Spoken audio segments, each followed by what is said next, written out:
Good morning, students. This is Neelam. Welcome to Sharda Senior Secondary School. As you all know, yesterday we have started our new chapter, What is Democracy? Why Democracy? And in this chapter, we have already done some introduction factor of this chapter. So इसी introduction को आज के लिए continue करेंगे. So let's see other important points regarding this chapter. So let's see essential conditions for the success of democracy. कल हमने पढ़ा कि व्हाट इज डेमोक्रेसी, डेमोक्रेसी क्या है, इसका मीनिंग क्या है, मेरिट्स को स्टडी किया, डीमेरिट्स को स्टडी किया. आज हम कुछ असेंशियल कंडीशंस को स्टडी करेंगे जो कि काफ़ी ज़रूरी हैं किसी भी डेमोक्रेसी के सक्सेस होने के लिए, यानी कि लोकतंत्र की सफलता के लिए बहुत ज़रूरी हैं ये बातें. तो वो क्या हैं?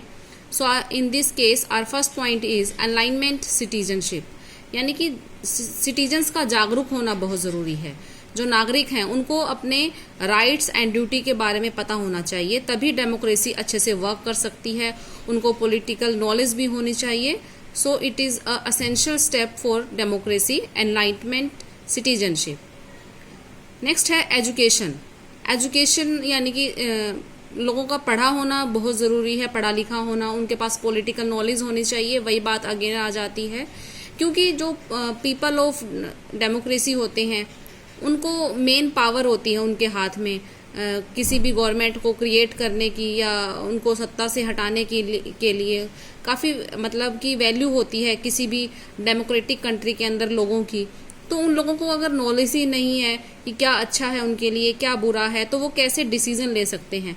तो किसी भी हेल्दी डिसीजन के लिए कि उनको किसको वोट करना चाहिए, किन बातों को ध्यान में रख कर करना चाहिए, तो इससे क्या बेनिफिट होने वाले हैं हमारे कंट्री के लिए, तो इन सब बातों की नॉलेज होना ज़रूरी है लोगों को, तभी वो हेल्दी डिसीजन ले पाएंगे. इसके लिए उनका एजुकेटेड होना बहुत ज़रूरी है.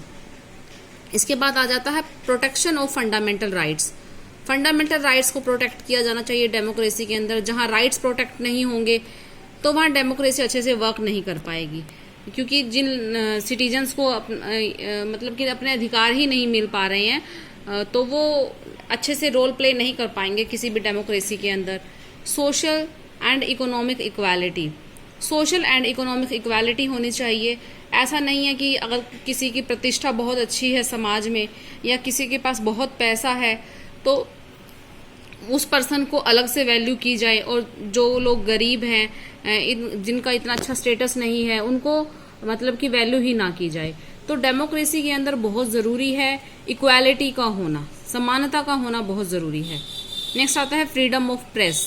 ये सबसे इम्पॉर्टेंट फैक्टर मैं कहूँगी किसी भी डेमोक्रेसी के सक्सेस के लिए, कि अगर मतलब हम प्रेस क्या काम करती है, प्रेस हमारे तक सभी मतलब जो भी इंफॉर्मेशन होती है वो हम तक पहुंचाती है. प्रेस के थ्रू ही हम समझ पाते हैं कि हमारे सराउंडिंग में क्या हो रहा है, क्या नहीं हो रहा है. अगर प्रेस अपना इम्पोर्टेंट रोल प्ले करती है तो हमें किसी भी गवर्नमेंट की मतलब कि एक क्लियर इमेज हमारे सामने आ जाती है कि वो गवर्नमेंट क्या कर रही है, अच्छा कर रही है या बुरा कर रही है.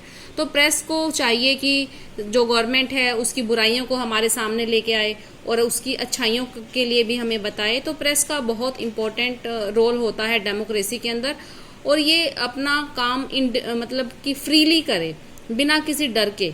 तो इसके लिए freedom of press is must for a successful democracy. इसके बाद आ जाता है टॉलरेशन. टॉलरेशन भी बहुत ज़रूरी है. ठीक है, जो भी कानून बनाए जाते हैं हमारे कंट्री में लोगों के लिए तो लोगों को उनको फॉलो भी करना चाहिए. Independent judiciary. देखो हमारी जो गवर्नमेंट है 3 टाइप पे वर्क करती है. इसमें होता है एक तो executive, legislature and judiciary. Executive laws को एग्जीक्यूट करती है, लेजिस्लेचर मतलब कि कानूनों को बनाती है, एग्जीक्यूटिव उनको लागू करती है और जुडिशरी उनकी रक्षा करती है. तो हमारी कंट्री के अंदर भी या किसी भी डेमोक्रेसी के अंदर जुडिशरी को बिल्कुल इंडिपेंडेंट रखा जाता है एग्जीक्यूटिव और लेजिस्लेचर से, ताकि ये अपना काम अच्छे से कर सके, फ्रीली कर सके बिना किसी डर के. तो जुडिशरी का इंडिपेंडेंट होना काफ़ी ज़रूरी है. Written constitution. देखो डेमोक्रेसी के अंदर जो कोई भी रूल एंड रेगुलेशन बनते हैं वो रूल एंड रेगुलेशन बनाए जाते हैं अकॉर्डिंग टू कॉन्स्टिट्यूशन. ठीक है। तो उसके लिए संविधान का लिखित रूप में होना जरूरी है डेमोक्रेसी के अंदर। तो हमारा भी एक संविधान है, हमारी जो लेजिस्लेचर है वो जितने भी लॉज बनाती है वो कॉन्स्टिट्यूशन को या संविधान को ध्यान में रखकर ही बनाती है। ठीक है। अगर कोई भी हमारे भारत के लोग या सिटीजन ऐसा मानते हैं कि ऐसा कोई लॉ बनाया है गवर्नमेंट ने जो संविधान के बिल्कुल अगेंस्ट है, तो सरकार उसके खिलाफ भी जा सकते हैं लोग। ठीक है, रिट भी लगा सकते हैं। तो रिटन कॉन्स्टिट्यूशन होना जरूरी है, क्योंकि ये ही हर डिपार्टमेंट के कामों को, उनके मतलब पावर को डिवाइड करता है। कॉन्स्टिट्यूशन के अंदर रिटन होता है कि हर डिपार्टमेंट की कितनी पावर है और कहाँ तक है, किस एरिया में, मतलब कि एक तो पावर बताता है रिटन कॉन्स्टिट्यूशन, और दूसरा उन पे रोक भी लगाता है कि आपको इस फील्ड में काम नहीं करना है। ठीक है। तो रिटन कॉन्स्टिट्यूशन का होना भी बहुत जरूरी होता है डेमोक्रेसी के अंदर। तो ये थे कुछ essential conditions for the success of democracy. इसके बाद है मीनिंग ऑफ डिक्टेटरशिप। अभी तक हमने डेमोक्रेसी को ही पढ़ा, मेरिट्स किए, डीमेरिट्स किए, एसेंशियल कंडीशंस को लर्न किया। अब एक अदर फॉर्म है डेमोक्रेसी के अलावा, इसके ऑपोजिट ही है, वो है डिक्टेटरशिप, यानी कि हिंदी में जिसे हम कहते हैं तानाशाही। Dictatorship is the rule of one person और a group of persons who is not responsible and answerable to anyone. देखो, डिक्टेटरशिप एक ऐसी फॉर्म ऑफ गवर्नमेंट है जो कि किसी व्यक्ति द्वारा चलाई जाती है, या फिर कुछ लोग इकट्ठा होकर ग्रुप में आकर मतलब शासन चलाते हैं। और इसका मेन फीचर ये है कि ये किसके लिए रिस्पॉन्सिबल नहीं है। It is not responsible for anyone. ये कुछ भी कर रहे हैं, कुछ जो भी ये नीतियां बना रहे हैं, रूल एंड रेगुलेशन बना रहे हैं, लॉज बना रहे हैं, उनके लिए ये किसी को जवाबदेह नहीं है, उनके रिजल्ट अच्छे हों या बुरे हों। ठीक है। इनको अगर अपना बेनिफिट नजर आता है तो ये उनको लागू कर देते हैं, चाहे उससे किसी का नुकसान हो या बेनिफिट हो, इनको कुछ मतलब नहीं है। तो उसको डिक्टेटरशिप कहते हैं। जैसे कि आपने सुना होगा, एक बहुत फेमस हिस्ट्री के अंदर डिक्टेटर रहे हैं हिटलर, मुसोलिनी। ठीक है। ये डिक्टेटरशिप गवर्नमेंट को फॉलो करते थे। इसके अंदर यानी कि जैसे कि डेमोक्रेसी के अंदर पावर होती है लोगों के हाथ में, लेकिन डिक्टेटरशिप में ऐसा नहीं होता। वो एक वन पर्सन या फिर ग्रुप ऑफ पर्सन के हाथ में होती है, और वो अपनी विल के अकॉर्डिंग शासन को चलाते हैं जैसा उनको सही लगता है। कैरेक्टरिस्टिक्स क्या है डिक्टेटरशिप के? तो first is based on physical force. देखो, डेमोक्रेसी में अगर हम कंपैरिजन के थ्रू पढ़ेंगे ना डिक्टेटरशिप को, डेमोक्रेसी से कंपैरिजन करेंगे डिक्टेटरशिप की, तो हम इजीली समझ पाएंगे। देखो, जो डेमोक्रेसी होती है वहां पर लोगों की इच्छा होती है। ठीक है। वो अपनी इच्छा से कोई भी अपना रिप्रेजेंटेटिव चुनते हैं, अपनी सरकार बनाते हैं, लेकिन ये लोगों की इच्छा पे डिपेंड नहीं होती है। ये फिजिकली फोर्स से बनाती है अपने आप को, यानी कि अपनी शक्ति लागू करती है। और यानी कि ये कह दो कि जबरदस्ती की सरकार होती है। ये लोग चाहें इस सरकार को या ना चाहें, लाइक करें डिसलाइक करें, उनका कोई मतलब नहीं होता इसके अंदर। तो ये फिजिकली यानी कि फिजिकली फोर्स से बनी होती है ये सरकार। आर्बिट्रेरी रूल का मतलब है अपनी मनमानी करते हैं। ठीक है। लोगों से कोई राय नहीं ली जाती है, ये अपनी मनमानी करते हैं, आर्बिट्रेरी रूल होता है। एब्सोल्यूट पावर, निरंकुश शक्ति होती है, उनकी शक्ति के ऊपर कोई भी रोक नहीं होती।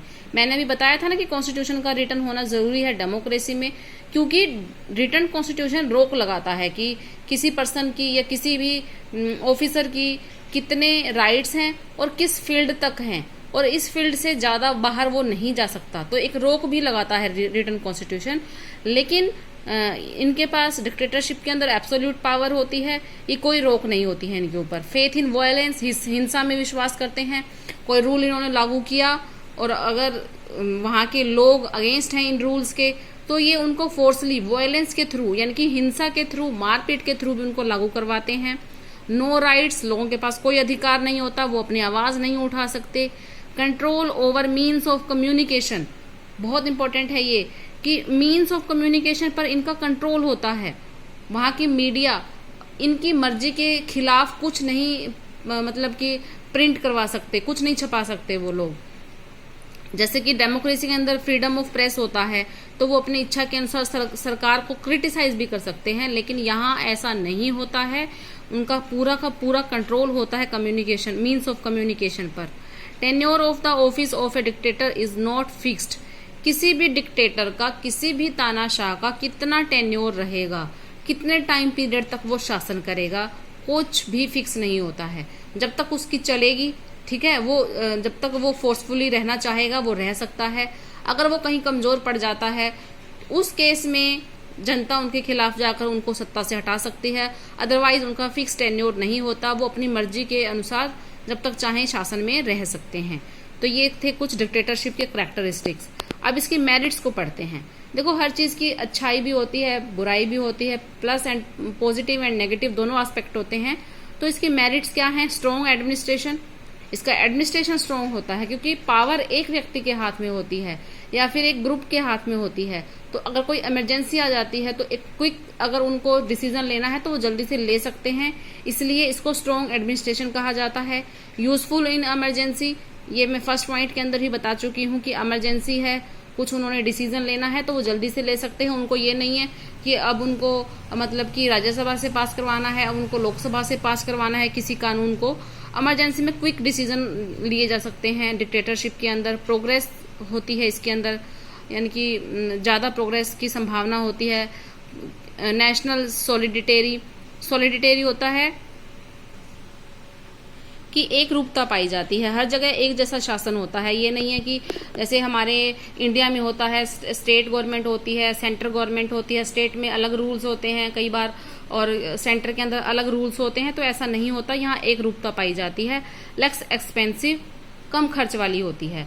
देखो, डेमोक्रेसी है तो यहाँ हर 5 साल के बाद इलेक्शंस होते हैं और इलेक्शंस पर करोड़ों रुपया लग जाता है। और कई बार क्या होता है कि 5 ईयर से पहले ही इलेक्शन करवाने पड़ जाते हैं किसी इमरजेंसी केस में, तो वो तो और भी और भी एक्सपेंसिव हो जाता है।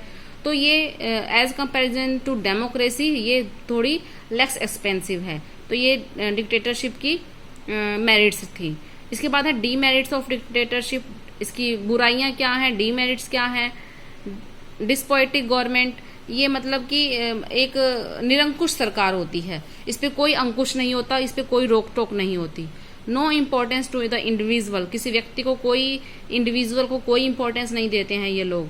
No individual liberty to the people, किसी व्यक्ति के पास स्वतंत्रता नाम की कोई चीज नहीं होती है। जो डिक्टेटर ने लागू कर दिया वो उसको फॉलो करना ही होगा हर हाल में। Problem of successor of the dictator, successor की प्रॉब्लम आ जाती है। मान लो डिक्टेटर को कुछ हो जाता है तो उसके बाद उसका सक्सेसर कौन रहेगा, उसका उत्तराधिकारी कौन बनेगा, इसलिए प्रॉब्लम आ जाती है। वार इज नेचुरल, और डिक्टेटरशिप के अंदर वॉर नेचुरल प्रोसेस है, यानी कि उसका अगेंस्ट जाते ही जाते हैं लोग और इस स्थिति में वॉर हो जाता है। Distinction between democracy and dictatorship, तो डेमोक्रेसी एंड डिक्टेटरशिप में क्या डिफरेंस है? The main distinction between democracy and dictatorship is that democracy is a way of life, whereas dictatorship is imposed from form of administration. तो हम कह सकते हैं कि democracy is a way of life, एक जीने का तरीका है, यानी कि डेमोक्रेसी को एक अच्छी गवर्नमेंट माना गया है। और डिक्टेटरशिप एक इम्पोज की हुई, यानी कि जबरदस्ती फोर्सली लागू की गई एक प्रबंधन है, एक व्यवस्था है। तो हम कह सकते हैं कि डिक्टेटरशिप के मुकाबले as comparison to democracy as comparison to dictatorship, democracy is a good form of government. ठीक है, तो आज के लिए इतना ही। Take care, good bye.